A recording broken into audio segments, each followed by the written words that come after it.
Hey guys, this is Brian with SunfireAmmo.com here. And in past videos we've looked at a couple of the Springfield Armory M1A variants. The first video was the Springfield Armory M1A Socom 2. The next video we looked at the Springfield Armory M1A Scout Squad Rifle, which is right here. We just posted a field shoot of the Springfield Armory M1A Grand. The part 1 is up, part 2 soon to come.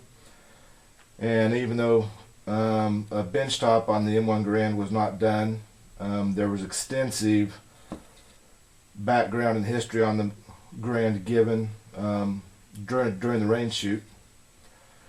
So in this video we're going to look at a fourth variant of the Springfield M1A, the Springfield M1A Socom 16. Socom 16. It's basically a hybrid.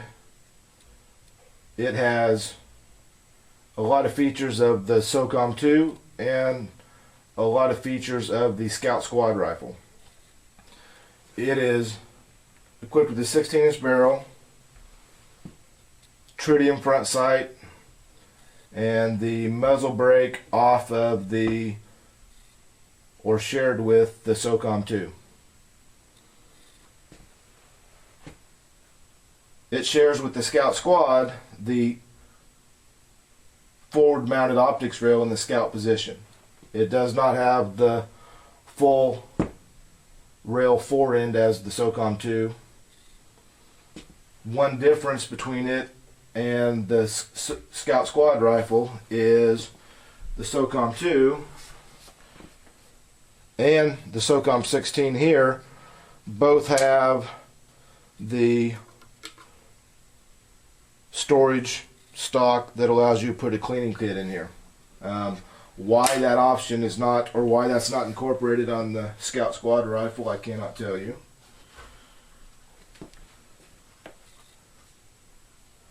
I was able to shoot both these rifles back to back in an upcoming video we have, and I could not detect any difference in felt recoil between the guns shooting them back to back. The only big difference shooting these rifles I noticed was with the sights, and I'm going to take the camera off the tripod here. We'll get some scary camera work. But if you look at the width of the blade on the front side of the Socom 16 here, it's fairly chunky. And then you come over to, if I get it here, the blade on the front sight of the Scout Squad rifle is significantly thinner. I'd say the front sight blade on the Socom 16 is at least twice as wide. And that's the one thing I noticed in shooting the guns back to back, was the front sight. And you can see the 2-inch barrel difference. And if you look at the Scout Squad, you know, the bulk of that difference is made up with the muzzle brake slash flash hider. So losing 2 inches of barrel is not as significant as you would think. Or at least in my mind it isn't. Like I said, both rifles shot well.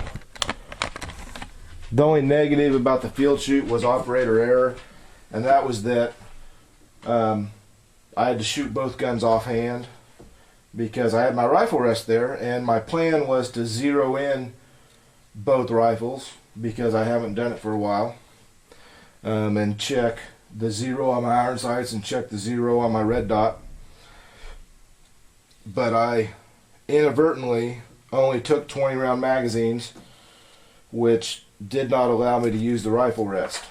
So next time out, on my next trip, when I go out to zero these rifles, I will have to remember to take 10 round magazines that will work my rifle rest. And to some of the viewers in California, New Jersey, and other misguided states across the country, I guess you're saying that's a good problem to have. That I take the 20 rounders and I forget my 10s. But both these rifles, great rifles, and after shooting them back to back, I really think I like the pointability of the Socom 16. And personally, I like the fact that I don't have all the light rails on here, because that shaves about a pound of weight from the Socom 16 versus the Socom 2. So if I was going to grab one of these, I don't think I'd hesitate to grab either one. Like I said, the Socom 16, it's a nice pointable rifle. And if you've been shooting an M4 style AR rifle with a 16-inch barrel, you aren't going to notice much difference with this Socom 16. It's going to handle about the same.